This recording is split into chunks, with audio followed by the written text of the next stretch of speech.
ఆ రకమైనటువంటి నాయకులు అవసరం లేదు మాకు. ఓకే ఓకే రామచంద్ర గారు, తెలంగాణలో ఇప్పుడు ఈ కాంక్లేవ్ జరుగుతున్న సందర్భంగా ఈ ప్రశ్న అడగకపోతే జనరల్గా నేను విమర్శలు ఫేస్ చేయాల్సి వస్తుంది.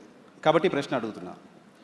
ఈరోజు మీ పార్టీకి సంబంధించిన కేంద్ర హోంశాఖ సహాయ మంత్రి బండి సంజయ్ గారి కుమారుడికి సంబంధించిన అంశం పైన చాలా పెద్ద చర్చ ఉంది. సరే, ఆ పిల్లోడి పేరు నేను ఇక్కడ తీసుకోదలుచుకోలేదు. సో ఆ ఇష్యూలో మీ పార్టీ ప్రాపర్గా రెస్పాండ్ అయ్యింది అని అనుకుంటున్నారా మీరు? రెస్పాండ్ కదా, ఇప్పుడు తప్పు చేసిన వాడికి రెస్పాండ్ ఎవరు కావాలంటే పోలీస్ ఇన్వెస్టిగేషన్. మేము దానికి అడ్డు పెట్టలే కదా. అది ఒక కుటుంబం. నేను మొన్నగా స్టేట్మెంట్ ఇచ్చాను, ఇది ఒక కుటుంబ విషయము. ఫాదర్ తప్పు చేస్తే ఎస్ మా పార్టీ మెంబర్ కాబట్టి మేము అడుగుతాము, చేస్తాము. ఆ ఇంట్లో ఏమన్నా పొరపాటు చేస్తే అది పోలీస్ ఇన్వెస్టిగేషన్ చేయాల్సి ఉంది, అది వాళ్ళు తేల్చాల్సి ఉంది కదా. అంతేగానే మేము దాంట్లో మాకేం రోల్ ఉంటుంది. And we have sympathise for the victims, no doubt. అటువంటి బయటే డెఫినెట్గా అది law should take its own course of action. And మా వ్యక్తి చేస్తే డెఫినెట్గా మేము మా వాళ్ళ మీద యాక్షన్ తీసుకుంటాం. ఇప్పుడు మా వ్యక్తి చేయలేదు, మా వ్యక్తి కుటుంబం సబ్మిట్ చేసింది కాబట్టి let the law take its own course of action. Tone ఏమైనా డౌన్ చేసామా సార్? టోన్ ఏమైనా డౌన్ చేసామా? ఇప్పుడు ఎవరో వేరే ఒక అమ్మాయికి జరిగి ఉంటే భారతీయ జనతా పార్టీ వెళ్ళి ఆందోళన చేయటం, ధర్నాలు చేయటం, న్యాయం చేయాలని గొడవ చేయటం ఇవన్నీ జరిగి ఉండేయేమో కదా. వై ఇక్కడ ఎందుకు లేవు అంటే? ఇప్పుడు కూడా మేము ఎవరైనా ఈ అమ్మాయికి మీద మేము మాట్లాడామా? లేదు.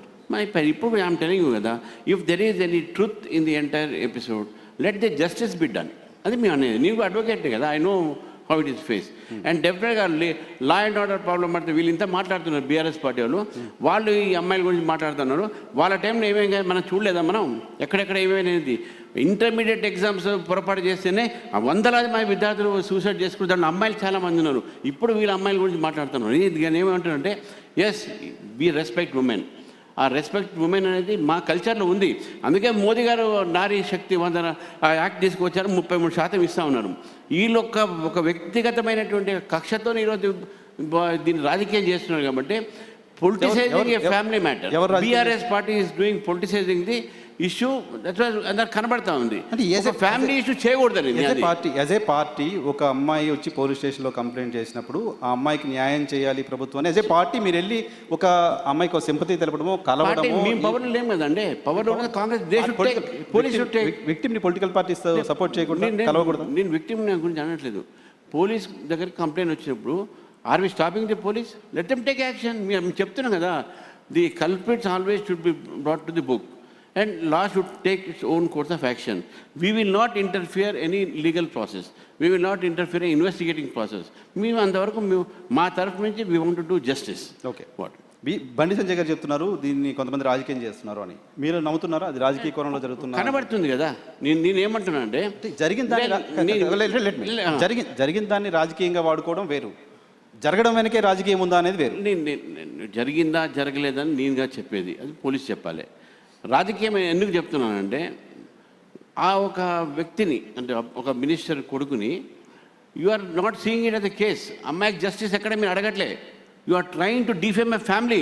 ఓకే, ఆ పోస్టర్లు పెట్టి మెట్రో ట్రైన్లో పోయి చూసారా గీసా పెట్టి ఇది you are doing it as a vindictive. అంటే you are taking a revenge on something. అది కనబడతా ఉంది. ఎక్కడ కూడా ఈ యొక్క అమ్మాయికి న్యాయం చేయండి అని వాళ్ళు అన్నారా? ఎక్కడైనా అనలేదు. So targeting Bandi Sanjay, targeting is one hour minister and his family. కనబడుతుంది. వీఆర్ ఫర్ జస్టిస్ జరగాలి. అది ఎవరైనా కానీ. నేను బండి సంజయ్ గారు కూడా సొంతంగా అన్నాడు, నా కొడుకైనా సరే తప్పు చేస్తే శిక్షించాల్సి ఉంది ఆయన సొంతంగా అన్నాడు. సో రాజకీయం చేస్తున్న వాళ్ళ ఎజెండా అమ్మాయికి న్యాయం చేయడం కాదు, బండి సంజయ్ని డిఫేమ్ చేయడం. అమ్మాయికి న్యాయం చేయాలని మేము కూడా కోరుతాం సార్. వాళ్ళు కోరమని చెప్పండి. లేదు, వాళ్ళు కోరట్లేదు. వాళ్ళు కోరుతున్నది కేవలం బండి సంజయ్ని అటాక్ చేయాలి, బండి సంజయ్ ఫ్యామిలీ రోడ్డు మించాలి, లేకుంటే అన్ని పోస్టర్లు పెట్టాల్సిన అవసరం ఉంది. ఎన్ని లక్షల కోట్లు ఖర్చు అయితే మాకు తెలుసు కదా. మెట్రోలో తిరిగి ప్యాంప్లెట్ చేయటం ఎందుకు? ఇవన్నీ ఎందుకు చేస్తూ ఉన్నారు? ఎందుకు ఇంతమంది సోషల్ మీడియా వాడుతూ ఉన్నారు? అరే అమ్మాయి గురించి ఒక్క మాట మాట్లాడే దాంట్లో you are not speaking about it. So it is anyway, it is a very sensitive matter. Victim also should be protected. Close చేద్దాం దాన్ని. మీరు నమ్ముతున్నారా తెలంగాణ పోలీసులపై నమ్మకం ఉందా? ప్రాపర్ అండ్ ఫెయిర్ ఇన్వెస్టిగేషన్ దీనిలో జరుగుతుంది అని? పోలీస్ మీద నమ్మకం ఉన్నారా లేదా తర్వాత కానీ I have entire faith on my judicial system and justice system. Justice జరుగుతుంది అనేది నేను పూర్తిగా నమ్ముతున్నాను. రైట్. కిషన్ రెడ్డి గారు, రేవంత్ రెడ్డి గారికి ఏమైనా సలహా ఇస్తారా? మీరు పదే పదే నా పైన విమర్శలు చేయడం కాదు, ఏం కావాలో నా దగ్గరికి రండి, నన్ను కలవండి, కలిసి వెళ్దాం, ఇటువంటి ఏమైనా సలహాలు సూచనలు ఏమైనా ఇస్తారా తెలంగాణ అభివృద్ధికి సంబంధించి? రేవంత్ రెడ్డి గారు అడిగినా అడగకపోయినా, రేవంత్ రెడ్డి గారు కలిసి వచ్చినా కలిసి రాకపోయినా, తెలంగాణ రాష్ట్రం భారతదేశంలో అంతర్భాగం. తెలంగాణకు రావాల్సినటువంటి ప్రతి రూపాయి మేము తీసుకొస్తాము. ఈ 12 సంవత్సరాలంటే 11 సంవత్సరాల లెక్క నా దగ్గర ఈ సంవత్సరం ఇంకా రాలేదు, లెక్క రాలేదు. 11 సంవత్సరాలకు సంబంధించినటువంటి సుమారు 13 లక్షల కోట్ల రూపాయలు తెలంగాణ కోసం ఖర్చు పెట్టాము. ప్రతి న్యాయపేస ఉంది. తెలంగాణలో జరుగుతున్నటువంటి ప్రతి అభివృద్ధి కార్యక్రమం, ఈవెన్ హైదరాబాద్లో బస్తీ దవాఖాన నుంచి మొదలు పెడితే హైదరాబాద్లో ఈఎస్ఐ హాస్పిటల్ కానీ, ఎయిమ్స్ హాస్పిటల్ కానీ, లేకపోతే హైదరాబాద్లో ఉన్నటువంటి ప్రాథమిక హెల్త్ సెంటర్ కానీ, హైదరాబాద్లో ఉన్నటువంటి బస్తీల అభివృద్ధి కానీ, హైదరాబాద్లో మూసీ డెవలప్మెంట్ కానీ, ఇప్పటికే ఫేజ్ 1 హైదరాబాద్ మెట్రో, ఇప్పుడు జరిగినటువంటి మెట్రోలో కూడా మేము ఇప్పటికే 13,000 కోట్ల 1,300 కోట్ల రూపాయలు ఇచ్చాము. రేపు మెట్రో, ఎందుకంటే నిన్న మొన్ననే ఈ ప్లాట్ఫామ్ నుంచి మీరు ఏమైనా ఒక ఓపెన్ ఆఫర్ ఏమైనా ఇస్తారా? డెఫినెట్గా ప్రతి విషయంలో కూడా రాష్ట్ర ప్రభుత్వంతో కలిసి పనిచేయడానికి కేంద్ర మంత్రిగా నేను సిద్ధంగా ఉన్నాను. ఆయన అడిగినా అడగకపోయినా అడుగుతున్నాడు అనుకుంటా. అంతకుముందు అడుగు కూడా లేదు. నేను 1 వే ట్రాఫిక్ గతంలో టీఆర్ఎస్ ఉన్నప్పుడు 1 వే ట్రాఫిక్ ఉండేది. నేను దీని మీద డెవలప్మెంట్ రాస్తే 50 ఉత్తరాలు రాస్తే ఒక ఉత్తరాన్ని రేవంత్ రెడ్డి గారు కనీసం ప్రధానమంత్రి గారు వస్తే కలిశారు. నేనే చెప్తున్నాను అదే. గతంలో అది కూడా లేదు. ఇప్పుడు కూడా ఈయన ఉత్తరాలు రాస్తున్నాను డెవలప్మెంట్ విషయంలో, కేంద్రం ఇది ముందు చేయండి, ఇది చేయండి అని. ఇప్పుడు కూడా ఇది రేవంత్ రెడ్డికి సంబంధించిన విషయము, నాకు సంబంధించిన విషయం, తెలంగాణ రాష్ట్రానికి సంబంధించిన విషయం, తెలంగాణకు సంబంధించినటువంటి 4 కోట్ల ప్రజలకు సంబంధించినటువంటి విషయం. ఖచ్చితంగా మేము బాధ్యతగా, రెస్పాన్సిబుల్గా నరేంద్ర మోడీ గారి ప్రభుత్వం కానీ, ఒక కేంద్ర మంత్రిగా నేను కానీ వ్యవహరిస్తాము. ఏ విషయమైనా సరే, ఏ మంత్రిత్వ శాఖ అయినా సరే, డెఫినెట్గా 100% నా యొక్క సహాయ సహకారాలు తెలంగాణ అభివృద్ధిలో భారతీయ జనతా పార్టీ తరఫున, నరేంద్ర మోడీ గారి తరఫున, కేంద్ర మంత్రిగా నా తరఫున తప్పకుండా ఉంటుంది. అది ఏదో ఇది దయాదాక్షిణ్యం కాదు, నా బాధ్యత. అది our responsibility to fulfil our our responsibilities. నాకు ఒక పర్సనల్ క్వశ్చన్ ఉంది, లాస్ట్ క్వశ్చన్ అడిగి క్లోజ్ చేస్తా. దానికంటే ముందు రామచంద్ర గారు, భారతీయ జనతా పార్టీ క్షేత్రస్థాయి కార్యకర్తకు భారతీయ జనతా పార్టీ రాష్ట్ర సారథిగా వచ్చే 10 ఏళ్ళు మనం ఎలా ఉండబోతున్నాం అనే దానికి సంబంధించి ఒక మాట చెప్పండి. ఏంటి? మేము ప్రోయాక్టివ్గా ప్రజల కోసం ప్రజల్లో మమేకమై ప్రజల కోసము ఈ ప్రభుత్వం వ్యతిరేకంగా పోరాడతాము. అదేవిధంగా రాబోయే 10 సంవత్సరాలు కూడా మా కార్యకర్తల్ని, మా నేతల్ని మంచిగా ఇంకా ఎక్కువ మంది పార్టీలో వచ్చేటట్టు యువతని, మహిళల్ని, అదేవిధంగా మేధావుల్ని పార్టీకు దగ్గర తీసుకోవడం, అదేవిధంగా నరేంద్ర మోదీ గారు తీసుకునే పథకాలని కూడా ప్రజల దాకా తీసుకుపోయే ప్రయత్నం చేయటము, ఇదంతా కూడా మా కార్యకర్తల తరఫు నుంచి నేను పూర్తిగా ప్రయత్నం చేస్తాను.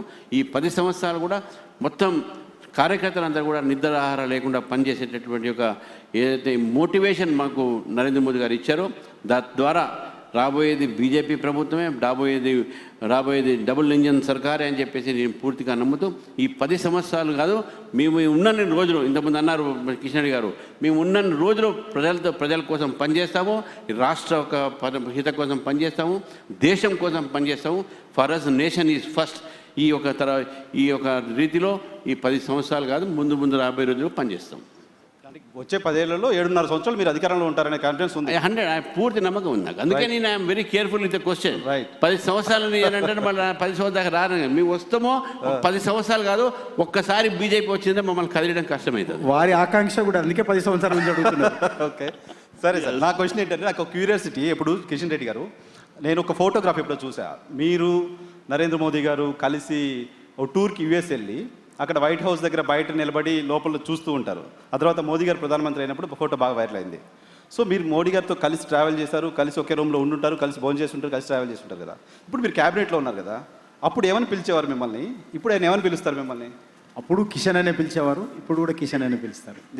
ఎటువంటి రిలేషన్ ఉంటుంది? అప్పుడు మేమందరము అమెరికాలో ముగ్గురం, అనంత్ కుమార్ గారు స్వర్గస్థులయ్యారు, కర్ణాటక అనంత్ కుమార్ గారు, నేను ఇక్కడ ప్రెసిడెంట్గా ఉన్నాను.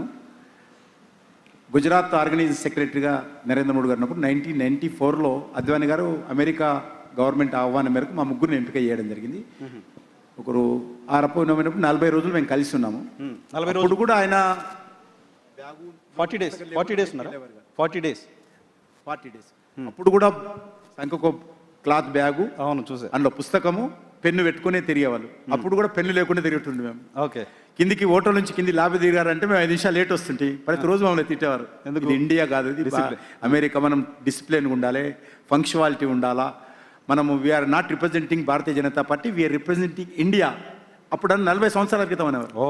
మనం భారతదేశానికి ప్రతినిధులు తప్ప భారతీయ జనతా పార్టీ ప్రతినిధులుగా ఇక్కడికి వచ్చిన తర్వాత ఎలాగ ఎంపిక జరిగినప్పుడు భారతీయ జనతా పార్టీ కావచ్చు. ఇప్పుడు మనం ఇండియా ప్రతినిధులము, మనం ఇండియాగా చూస్తారు అమెరికాలో. అన్ని విషయాల్లో జాగ్రత్తగా ఉండాలని అప్పుడే నేర్పేవాళ్ళు. ఆ రకంగా అప్పటి నుంచి ఆయన ఆ రకమైనటువంటి ఆలోచనతో ఉన్నటువంటి వ్యక్తి.